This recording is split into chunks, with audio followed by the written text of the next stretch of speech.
Hey guys, welcome back to Fast Fix. In this video, we're going to show you how to change country in eFootball 2024 mobile.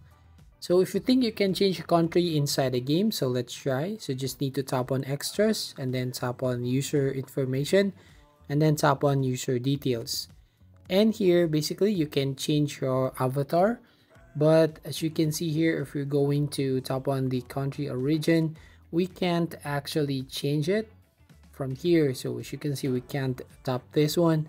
So the best way here to change your country is by closing your application and you're going to uninstall this eFootball.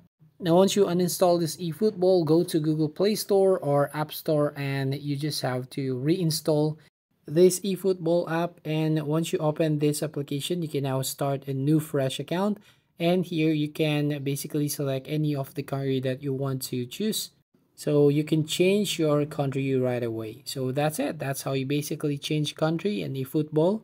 So if you find this video helpful, please leave a like and subscribe to this channel, and don't forget to hit the notification bell to notify you on the next video.